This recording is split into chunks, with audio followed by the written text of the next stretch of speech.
الحمد لله وكفى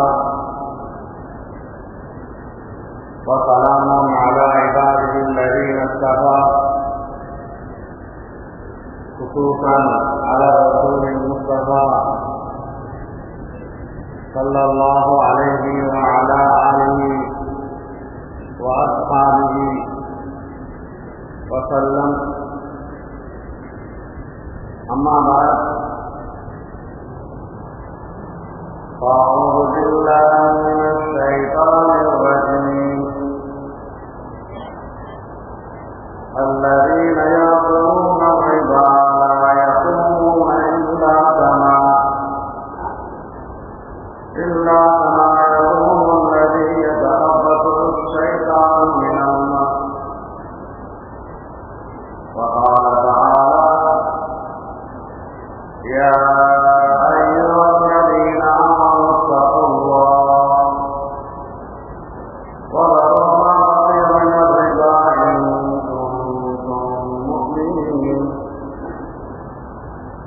فإن لم تفعلوا فأذنوا بحرب من الله ورسوله، وإن تبتم فلكم رؤوس أموالكم لا تظلمون ولا تظلمون. وقال نبينا صلى الله عليه وسلم: درهم الربا يأكله الرجل وهو يعلم أشد من 36 زانية. فقال صلى الله عليه وسلم: الربا 70 جزءا أيسرها أن ينكح الرجل أمه.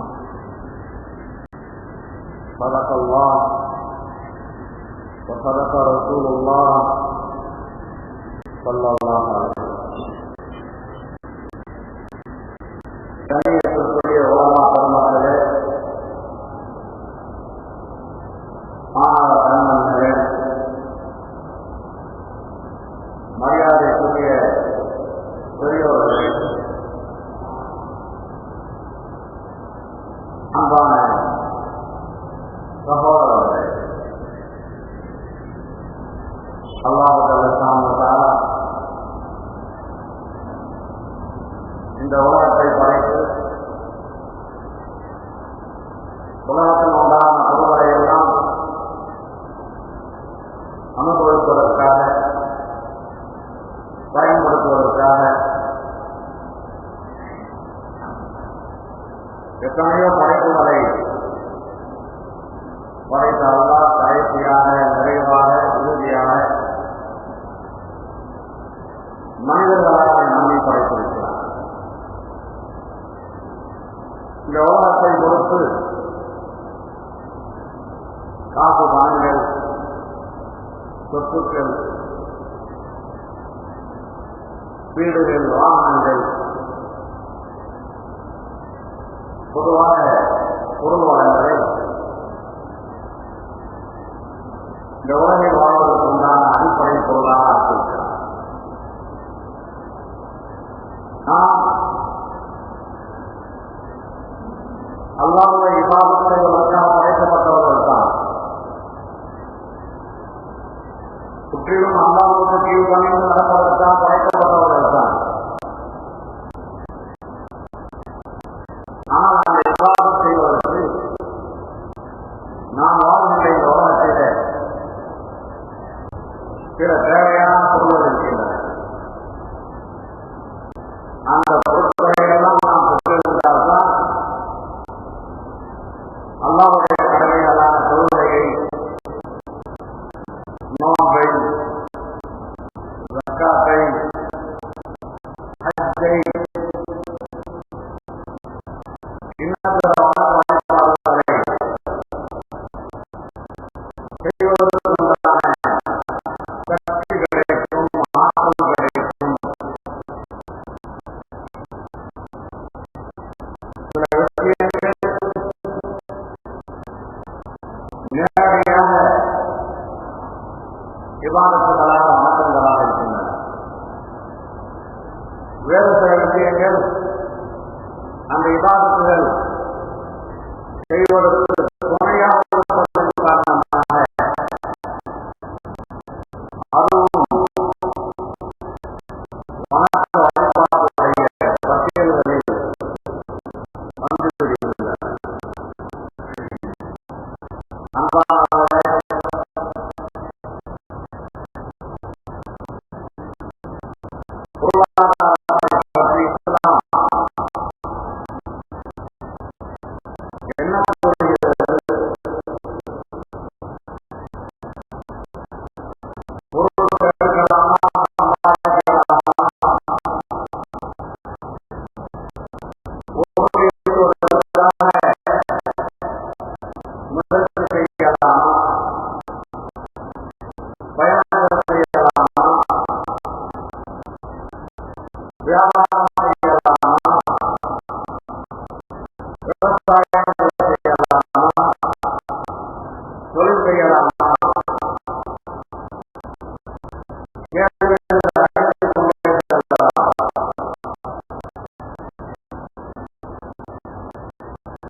உங்களுக்கு தேவையான விருந்துகளை, உணவுகளை, செல்வங்களை, பொருள்களை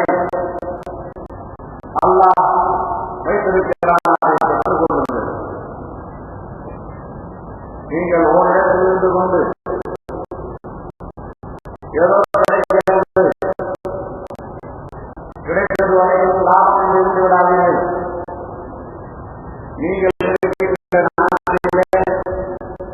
நகரிலே ஊரிலே உங்களுக்கு போதுமான செல்வம் இல்லையா? காசுகள் பணங்கள் குறைவாக கிடைக்கின்றனவா? கடல் கடந்து சென்று அயல்நாட்டிலே சம்பாதிகள் இன்னொரு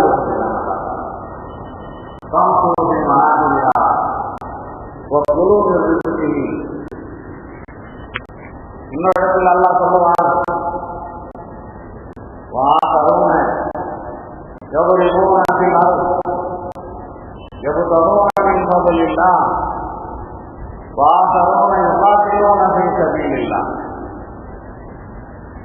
இங்கே பயணங்கள் செய்யும் இரண்டு சாரார்களை பற்றி அல்லாஹ் சொல்கிறார். ஒரு சாரா பொருள் சம்பாதிப்பதற்காக நாடு கடந்து பயணம் செய்தவர்கள். இன்னொரு சாரா தன்னுடைய இஸ்லாத்தை பாதுகாப்பதற்காக, பரப்புவதற்காக, தாவத்துடைய பணிக்காக பயணம் செய்பவர்கள். இந்த இரண்டு கூட்டத்தார்கள் செலாவிற்குள் கூறுகின்ற அல்லாஹ் முதல் கட்டமாக யாரை சொல்கிறான் என்றால், அருள் எபுத்தகோனின் பதவியில்லா அல்லாஹ்வுடைய பதவி, அல்லாஹ்வுடைய வகையை, அல்லாஹ்வுடைய செல்வத்தை தேடுவதற்காக, உபயோகிப்பதற்காக சொல்கின்ற பயணத்தை முதல் கட்டமாக சொல்கின்றார். ஆகவே இந்த அளவிற்கு இஸ்லாம் பொருளை இயக்க வேண்டும் என்பது. இப்போது நாம் ஜும்மா வந்திருக்கிறோம். சம்பாதிக்கிறோம். ஜும்மா தொழுது முடித்த பின்பு அல்லாஹ் சொல்லுவான்,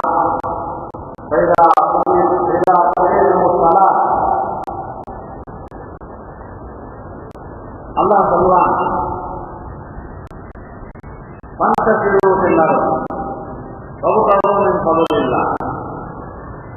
ஜும்மாவுடைய தொழுகை தொழுது முடித்த பின்பு பூமியினுடைய வானங்களுக்கு சென்று வியாபாரிகளாக கடைவரை திறந்து விவசாயிகளாக வேலைகளுக்கு சென்று வேறு தொழில் செய்கிறீர்கள் அந்த தொழில் ஈடுபட்டு அல்லாஹ்வுடைய அந்த பொருளை காசு வாங்கலை சம்பாதியுங்கள் என்றார். விருப்பம் இருந்தார். தொழுது முடித்த உடனேயே காசுகளும் பணங்களும் அன்றாட தேவைக்கு மட்டும்தான் சம்பாதிக்க வேண்டும்.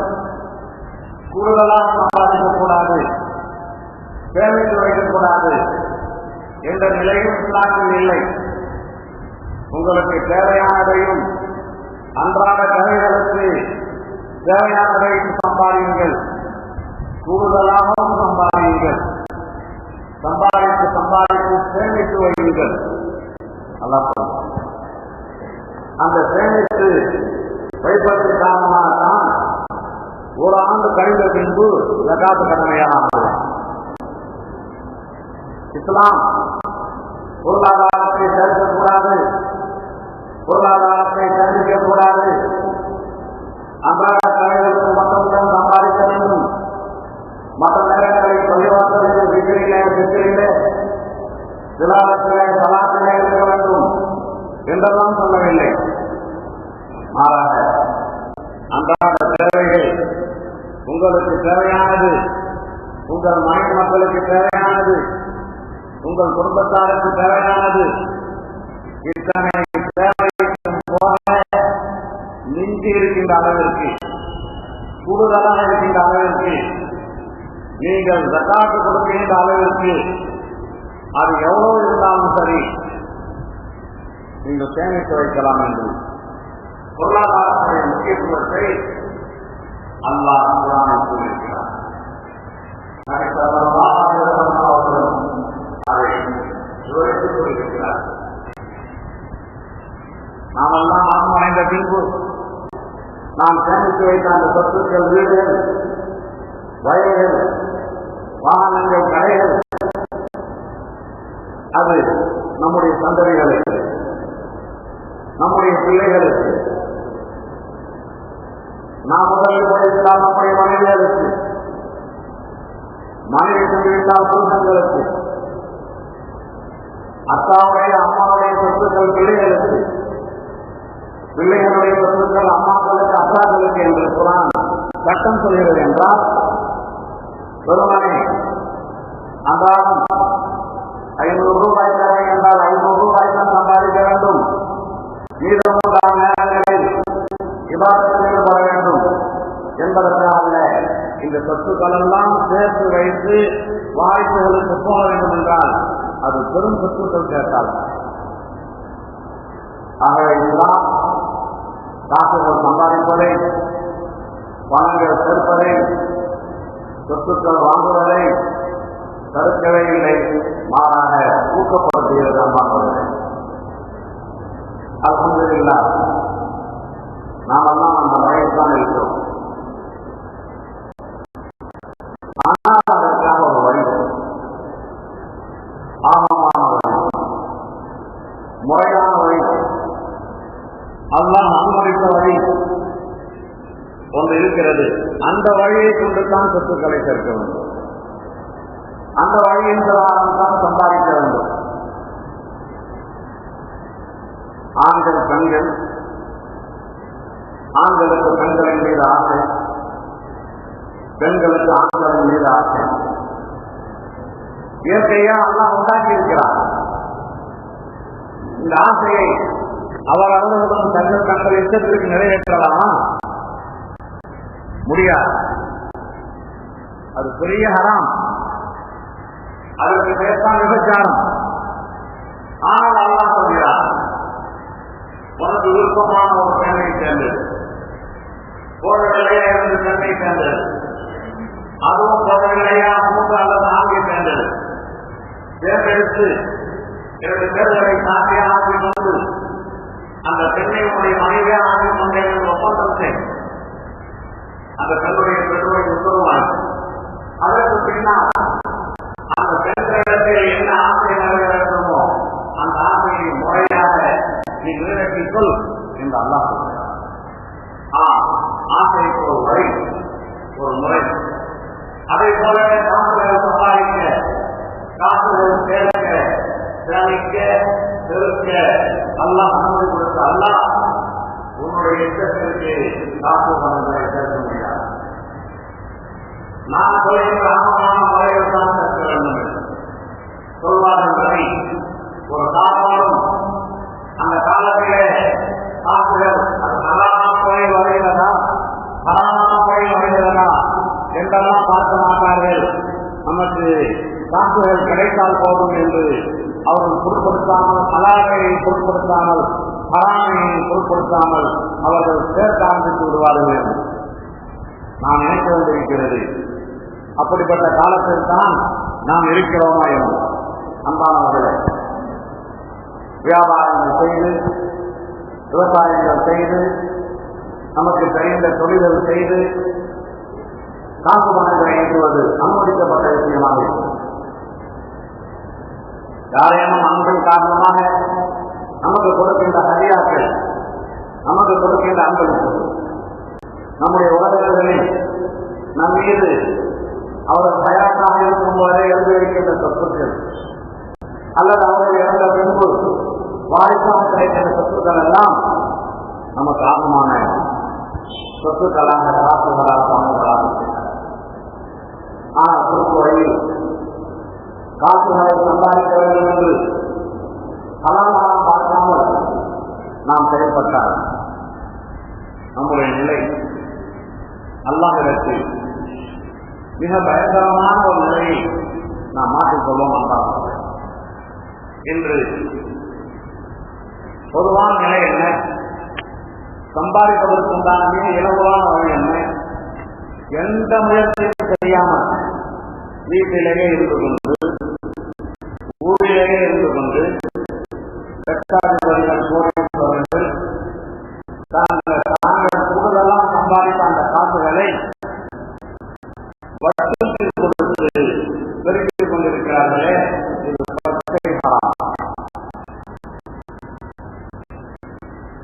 முற்றிலும் ஹராம். அது வேறக்கூடிய வட்டியாக இருந்தாலும் சரி, வட்டி கடை வட்டியாக இருந்தாலும் சரி, தனி மனிதர்களின் வட்டியாக இருந்தாலும் சரி, அந்த வட்டிகளுக்கு பெயர்கள் மாறுபட்டிருந்தாலும் சரி, நாம் கொடுத்ததை விட கூடுதலாக நாம் பெற்றால் அது வட்டி. அன்பானவர்களே, 1000 ரூபாய் கொடுத்தோம், 1500 ரூபாய் பெற்றால் 500 ரூபாய் வட்டி.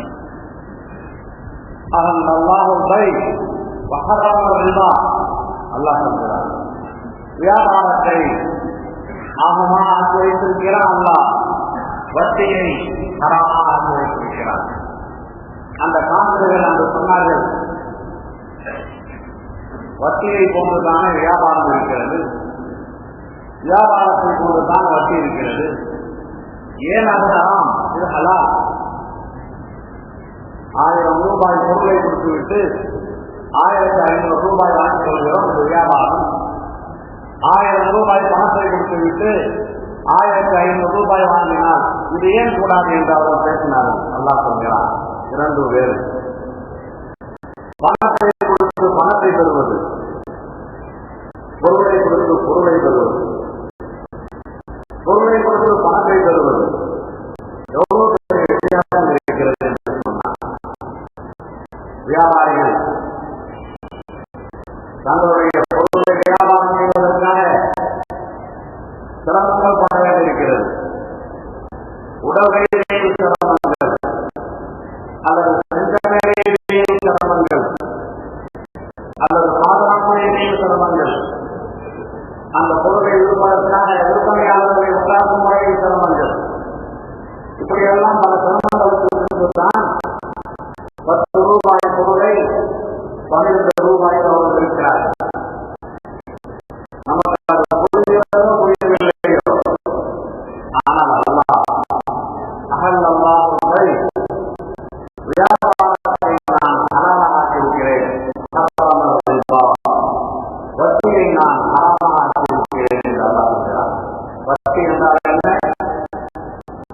ஒரே இனத்துடைய இரண்டு பொருள்கள், நெல்லுக்கு நெல்லு, பழத்திற்கு பழம், காசுக்கு காசு, அரிசிக்கு அரிசி. ஒரு மூட்டை அரிசி கொடுத்தால் திரும்ப ஒரு மூட்டை அரிசி தான் வாங்க வேண்டும். ஒரே மூட்டை அரிசி வாங்கினால் அது வட்டி. 1000 ரூபாய் கொடுத்தால் அது நாளைக்கே திரும்பி கொடுத்தாலும் அவர், ஒரு மாதம் கழித்து திரும்பி கொடுத்தாலும் அவர், ஒரு ஆண்டு கழித்து திரும்பி கொடுத்தாலும் அவர் அந்த 1000 ரூபாய்தான் வாங்க வேண்டும். ஒரு 100 ரூபாய் கூடுதலா வாங்கினாலும் அது வட்டி. அந்த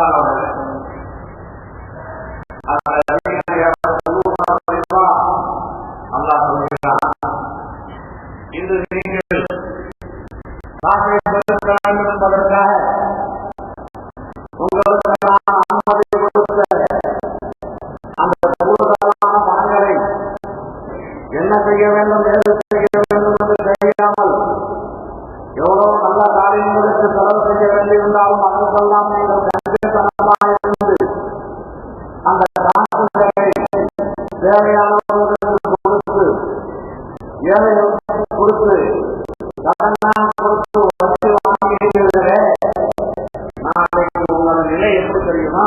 அல்ல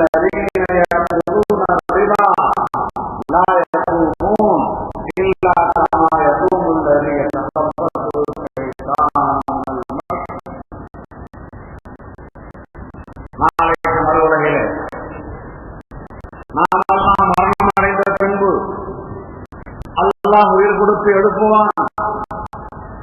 நாம் ஈமான் கொண்டிருக்கிறோமா இல்லையா? நிச்சயமாக ஈமான் கொண்டிருக்கிறோம். ஆனால் இந்த உலகத்தில் இல்லையா, தன்னுடைய காசுகளை பணங்களை வட்டிக்கு கொடுத்து காசுகளை பேசினார்களோ அவர்கள் சிறையை பிடித்தவர்களை போன்று, அவர்களிருந்து எதிர்த்து பைத்தியங்களை போன்று அங்கே இங்கே ஆடுவார்கள், கீழே விழுவார்கள்.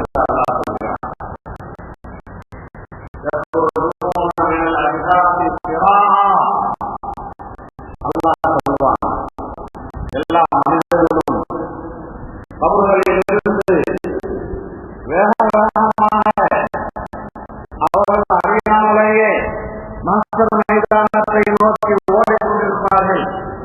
ஆனால் இந்த வட்டிக்காரர்கள், வட்டிக்கு காசு கொடுத்தவர்கள், வட்டி பொருளை உள்ளவர்கள் கபரிலிருந்து எழுந்திருக்க முடியாது. எழுந்திருக்கும் போதே கீழே விடுவார்கள், பேயாட்டம் ஆடுவார்கள், விசாச ஆட்டம் ஆடுவார்கள். அவர்களுக்கு எதுவுமே புரியாது, பைத்தியம் பிடித்தவர்களை போன்றிருப்பார்கள் என்று. பின்பு விசாரணை, அதற்கு பின்பு தண்டனை, அவர்களெல்லாம் அதற்கு அடுத்தார் போல் எழுந்திருக்கையும் வைத்தல் முதல் கட்டத்திலேயே பாதிப்புக்கு ஆளாகின்றார்கள். அன்பானவர்களே, இந்த கடுமையான வேதனை வட்டியை சாப்பிடுபவர்களுக்கு இருக்கிறது. சொல்வார்கள், நபி பெருமான் ஸல்லல்லாஹு அலைஹி வஸல்லம், திர்ஹமுன் ரிபா, திர்ஹமுன் ரிபா, ஒரே ஒரு திர்ஹம் வட்டிக்கு கொடுத்து வாங்குவது. வேண்டுமானால் 10 ரூபாய் என்று வைத்துக் கொள்ளுங்கள், அல்லது ஒரே ஒரு ரூபாய் வட்டிக்கு கொடுப்பது. ரஜுல் அந்த ஒரு ரூபாயை, அந்த வட்டி காசு 10 ரூபாயை சாப்பிடுவது இந்த ஹராம் என்று தெரிந்திருக்கும். இந்த பாவத்தை யார் செய்கின்றார்களோ சொல்கிறார்கள், அசத்துவின் கீர்த்தத்தின் 36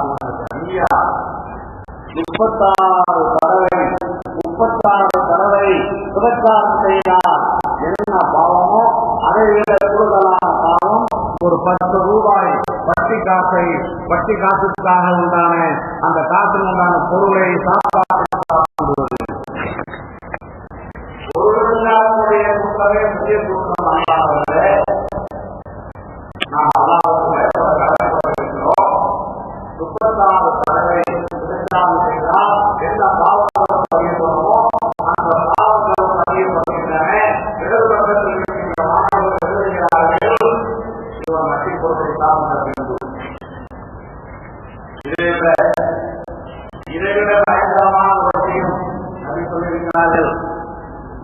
முஸ்லிம் அல்ல எந்த காபிரும் செய்ய துணிய மாட்டான், எந்த கயவனும் செய்ய துணிய மாட்டான், எந்த காலி பயனும் செய்ய துணிய மாட்டான். சொன்னார்கள் வட்டியை பொறுத்து 70 விதமான தண்டனைகள் இருக்கின்றன. 70 விதமான தண்டனைகள் இருக்கின்றன. ஐசருபா தண்டனைகளிலேயே மிக இலகுவான தண்டனை என்ன தெரியுமா?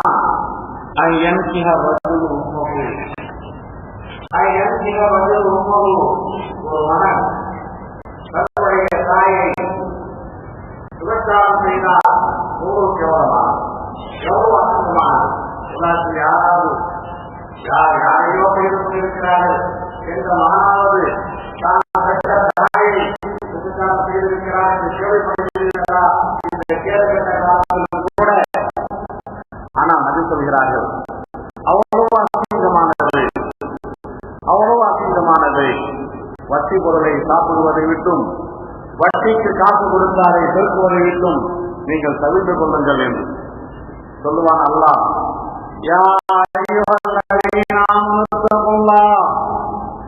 என்னை கொண்டு ஈமான் கொண்ட விசுவாசிகளே, என்னை ரப்பாக ஏற்றுக்கொண்டவர்களே, அல்லாஹ்வாக என்னை பயப்படுங்கள். பொருளாதாரத்தை அதிகரித்து என்னை பயந்து கொள்ளுங்கள். உங்களை இஷ்டத்திற்கு திருப்பி விடாதீர்கள். ஆமான வழியை இருக்கிறேனே அந்த வழியை கொண்டு நீங்கள் திருப்பிக் கொள்ளுங்கள்.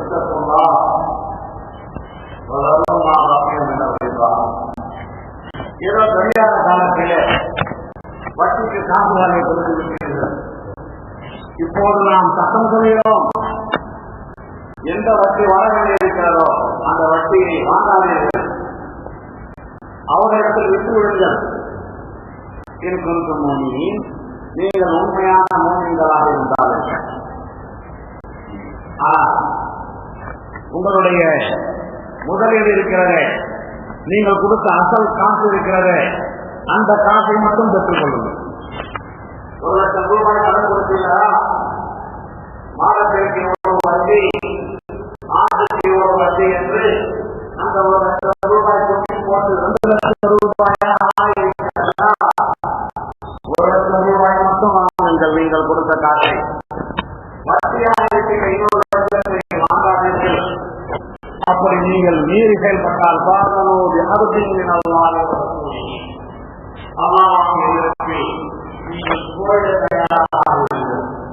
என்னுடைய தூதர் முகமது ரசூலுல்லாஹிலே போரிட தயாராக இருந்தீர்கள் என்று அல்லாஹ் ஜல்ல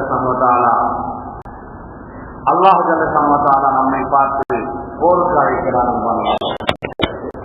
சாதாரணமான நம்முடைய அதிகாரிகள் நம்முடைய வழிபணங்களை கொண்டு காசுகளை சம்பளங்களை பெற்றுக் கொண்டிருக்கின்ற அதிகாரிகள், நாம் வாக்களித்து ஆட்சி அமர்ந்திருக்கின்ற ஆட்சியாளர்கள், அவர்கள் நம்மை மீது வழக்கு தொடர்ந்தாலே பயந்து சாகின்றோம். அவர்கள் நம்மை எதிர்த்தால் என்ன செய்வது என்று கொலை நடத்துகின்றோம். ஆட்சியில் இருக்கிறானே, அதிகாரத்தில் இருக்கிறானே, என்ன செய்வது என்று அகில உலகத்தின் அல்லாஹ் சொல்கிறான். வட்டி வாங்குபவர்களே, வட்டி சாப்பிடுபவர்களே, என்னிடம் போரிட தயாராக ஆகுங்கள். பயப்பட வேண்டாமா? அச்சப்பட வேண்டாமா? அல்லாஹ்வை ஏற்றுக்கொண்டு முஸ்லிம்களாக நாம் வட்டிக்கு கொடுத்து பணத்தை பறித்துக் கொண்டிருக்கிறோமே, காசுகள் வட்டிக்கு கொடுத்து பெரும் பணக்காரர்களாக இருக்கிறார்கள். முஸ்லிம்களாக நமக்கு மட்டும் ஏன் என்றால் இந்த வாரம் தான்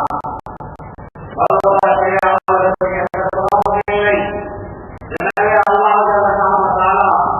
அவர்களுக்கு அல்லாஹ்வை பார்க்காமல், ஏதாவது செய்திகளெல்லாம் தண்டனை கொடுக்காமல், ஏதோ அவர்களுடைய அறியாதான் நாளைக்கு அவனை நரகத்தில் போட போகிறேன் மன்னிக்கவில்லை என்பதற்காக அவன் செய்த தப்புகளை அல்லாஹ் பார்ப்பதில்லை.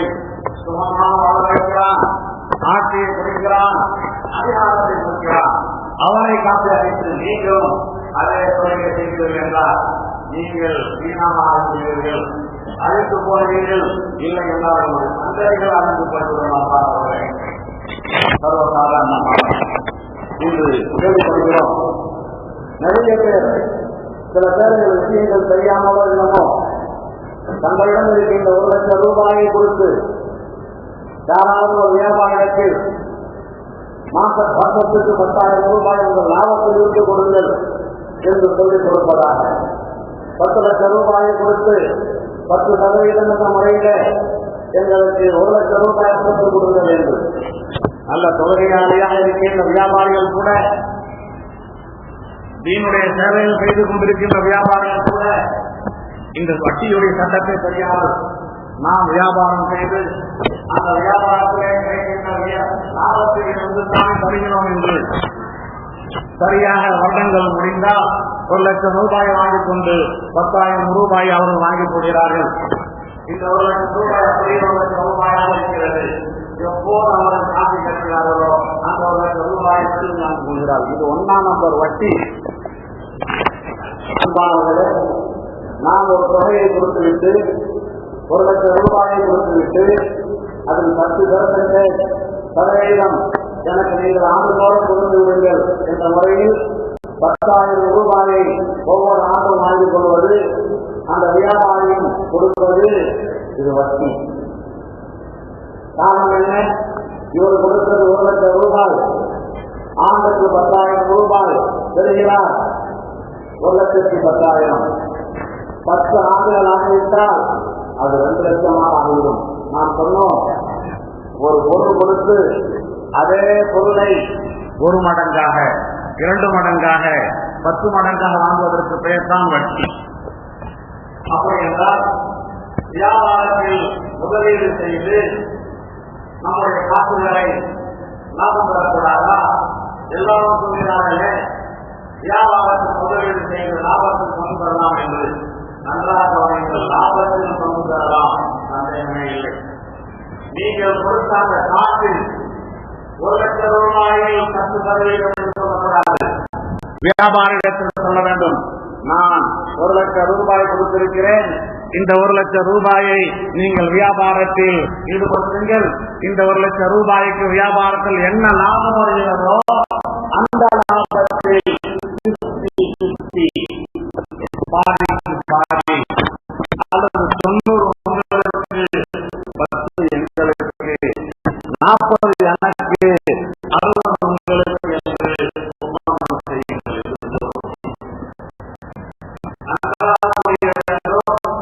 இந்த 1 லட்சம் ரூபாயை ஒரு வியாபாரி ஒரு பொருளை வாங்கினால் அந்த பொருளை வாங்கி விற்றார், அது 1,10,000 ரூபாய்க்கு விற்கிறது. இரண்டாவதாக அதே காசை கொண்டு வாங்கினார், அதுக்கு பின்பு 10,000 ரூபாய் கிடைத்தது. இப்படியே ஆண்டு முடிந்த பின்பு நாம் கொடுத்த 1 லட்சம் ரூபாய் சுழன்று ஒரு 50,000 ரூபாய் லாபத்தை பெற்றிருந்தால் அந்த ஆண்டு முழுவதும்